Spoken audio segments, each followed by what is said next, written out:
t'es malade, ça me mettrait du baume dans le cœur de vous écouter revenir, vous remuer. Allez. Il y aura tant de ma fille en vous. Je n'aurai qu'un pas à faire pour être aux Champs-Élysées, où elle passe tous les jours. Je les verrai toujours, tandis que quelquefois j'arrive trop tard. Et puis elle viendra chez vous, peut-être. Je l'entendrai. Je la verrai dans sa douillette du matin, trottant, allant gentiment comme une petite chatte. Elle est redevenue depuis un mois ce qu'elle était, jeune fille, gaie, pimpante. Son âme est en convalescence. Elle vous doit le bonheur. Oh, je ferai pour vous l'impossible. Elle me disait tout à l'heure en revenant, papa, je suis bien heureuse. Quand elle me dit cérémonieusement mon père, elle me glace, mais quand elle m'appelle papa, il me semble encore les voir petites. Elles me rendent tous mes souvenirs. Je suis mieux leur père. Je crois qu'elles ne sont encore à personne. Le bonhomme s'essuya les yeux, il pleurait. Il y a longtemps que je n'avais entendu cette phrase, longtemps qu'elle ne m'avait donné le bras. Oh oui, voilà bien 10 ans que je n'ai marché côte à côte avec une de mes filles. Est-ce bon de se frotter à sa robe, de se mettre à son pas, de partager sa chaleur? Enfin, j'ai mené Delphine ce matin partout. J'entrai avec elle dans les boutiques, et je l'ai reconduite chez elle. Oh, gardez-moi près de vous. Quelquefois vous aurez besoin de quelqu'un pour vous rendre service, je serai là. Oh, si cette grosse souche d'Alsacien mourait, si sa goutte avait l'esprit de remonter dans l'estomac, ma pauvre fille serait-elle heureuse? Vous seriez mon gendre, vous seriez ostensiblement son mari. Bah, elle est si malheureuse de ne rien connaître au plaisir de ce monde, que je l'absous de tout. Le bon Dieu doit être du côté des pères qui aiment bien. Elle vous aime trop, dit-il en hochant la tête après une pause. En allant, elle causait de vous avec moi. N'est-ce pas, mon père, il est bien. Il a bon cœur. Parle-t-il de moi? Bah, elle m'en a dit. Depuis la rue d'Artois jusqu'au passage des panoramas, des volumes. Elle m'a enfin versé son cœur dans le mien. Pendant toute cette bonne matinée, je n'étais plus vieux, je ne pesais pas une once. Je lui ai dit que vous m'aviez remis le billet de 1000 francs. Oh, la chérie, elle en a été émue aux larmes. Qu'avez-vous donc là sur votre cheminée?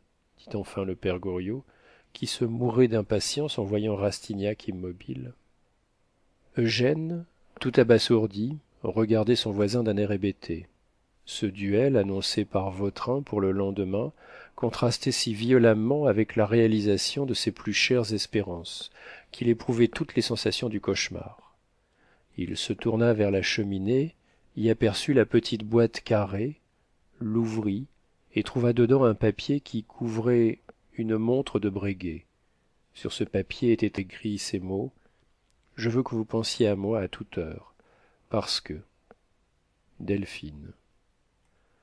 Ce dernier mot faisait sans doute allusion à quelque scène qui avait eu lieu entre eux. Eugène en fut attendri. Ses armes étaient intérieurement émaillées dans l'or de la boîte.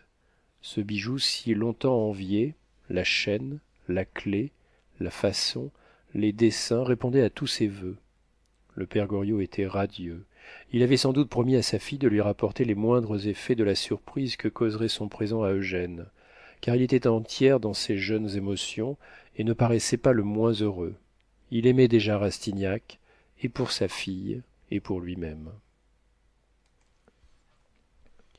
Vous irez la voir ce soir? Elle vous attend. La grosse souche d'Alsacien soupe chez sa danseuse. Ah ah!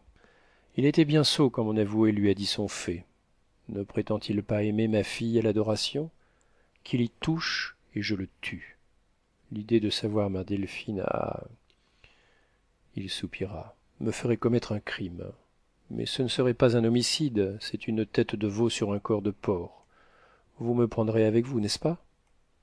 Oui, mon bon père Goriot, vous savez bien que je vous aime. Je le vois, vous n'avez pas honte de moi, vous. Laissez-moi vous embrasser. Et il serra l'étudiant dans ses bras. Vous la rendrez bien heureuse, promettez-le-moi. Vous irez ce soir, n'est-ce pas? Oh oui, je dois sortir pour des affaires qu'il est impossible de remettre. Puis-je vous être bon à quelque chose? Ma foi, oui. Pendant que j'irai chez madame de Nucingen, allez chez monsieur Taillefer, le père, lui dire de me donner une heure dans la soirée pour lui parler d'une affaire de la dernière importance. Serait-ce donc vrai, jeune homme? Dit le père Goriot en changeant de visage. Feriez-vous la cour à sa fille, comme le disent ces imbéciles d'en bas? tonnerre de Dieu, vous ne savez pas ce que c'est qu'une tape à la Goriot, et si vous nous trompiez, ce serait l'affaire d'un coup de poing. Oh, ce n'est pas possible. Je vous jure que je n'aime qu'une femme au monde, dit l'étudiant. Je ne le sais que depuis un moment. Ah, quel bonheur, fit le père Goriot. Mais reprit l'étudiant, le fils de Taillefer se bat demain, et j'ai entendu dire qu'il serait tué. Qu'est-ce que cela vous fait, dit Goriot. Mais il faut lui dire d'empêcher son fils de se rendre, s'écria Eugène.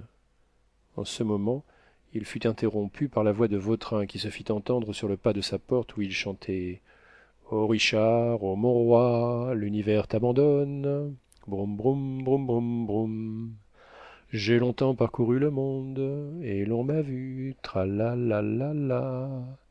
Messieurs, cria Christophe, la soupe vous attend, et tout le monde est à table. Tiens, dit Vautrin, viens prendre une bouteille de mon vin de Bordeaux.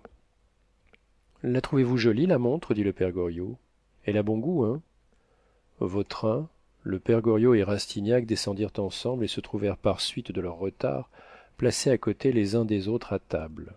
Eugène marqua la plus grande froideur à Vautrin pendant le dîner, quoique jamais cet homme si aimable aux yeux de madame Vauquer n'eût déployé autant d'esprit. Il fut pétillant de saillie et sut mettre en train tous les convives. Cette assurance, ce sang-froid consternaient Eugène. Sur quelle herbe avez-vous donc marché aujourd'hui lui dit madame Vauquer. Vous êtes gai comme un pinson. Je suis toujours gai quand j'ai fait de bonnes affaires. Des affaires dit Eugène. Eh bien oui, j'ai livré une partie de marchandises qui me vaudra de bons droits de commission. Mademoiselle Michonneau, dit-il en s'apercevant que la vieille fille l'examinait, ai-je dans la figure un trait qui vous déplaise, que vous me faites l'œil américain? Faut le dire. Je le changerai pour vous être agréable. Poiret, nous ne nous fâcherons pas pour ça, hein, dit-il en guignant le vieil employé. Sac à papier, vous devriez poser pour un Hercule farceur, dit le jeune peintre à Vautrin. Ma foi, ça va, si mademoiselle Michonneau veut poser en Vénus du Père-Lachaise, répondit Vautrin. Et Poiret, dit Bianchon. Oh, Poiret posera en Poiret, ce sera le dieu des jardins, s'écria Vautrin. Il dérive de poire. Molle, reprit Bianchon, vous seriez alors entre la poire et le fromage. Tout ça, c'est des bêtises, dit madame Vauquer, et vous feriez mieux de nous donner de votre vin de Bordeaux dont j'aperçois une bouteille qui montre son nez. Ça nous entretiendra en joie, outre que c'est bon à l'estomac. Messieurs, dit Vautrin, madame la présidente nous rappelle à l'ordre. Madame Couture et mademoiselle Victorine ne se formaliseront pas de vos discours badins, mais respectez l'innocence du père Goriot. Je vous propose une petite bouteillorama de vin de Bordeaux que le nom de Laffitte rend doublement illustre, soit dit sans allusion politique. Allons, chinois, dit-il, en regardant Christophe qui ne bougea pas. Ici, Christophe. Comment tu n'entends pas ton nom? Chinois, amène les liquides. Voilà, monsieur, dit Christophe en lui présentant la bouteille. Après avoir rempli le verre d'Eugène et celui du père Goriot, il s'en versa lentement quelques gouttes qu'il dégusta, pendant que ses deux voisins buvaient, et tout à coup il fit une grimace. Diable, diable, il sent le bouchon.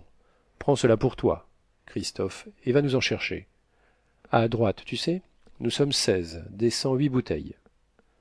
Puisque vous vous fendez, dit le peintre, je paye un 100 de marron. Oh oh. Bouh. Prrr. Chacun poussa des exclamations qui partirent comme les fusées d'une girandole. Allons, maman Vauquer, 2 de champagne, lui cria Vautrin. Quien, c'est cela. Pourquoi pas demander la maison? 2 de champagne, mais ça coûte 12 francs. Je ne les gagne pas, non?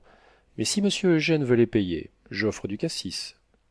V'là son cassis qui purge comme de la manne, dit l'étudiant en médecine à voix basse. Veux-tu te taire, Bianchon? S'écria Rastignac. Je ne peux pas entendre parler de manne sans que le cœur. Oui, va pour le vin de champagne, je le paye, ajouta l'étudiant. Sylvie, dit madame Vauquer, donnez les biscuits et les petits gâteaux. Vos petits gâteaux sont trop grands, dit Vautrin. Ils ont de la barbe. Mais quant aux biscuits, à boulet. Fin de la 18e section.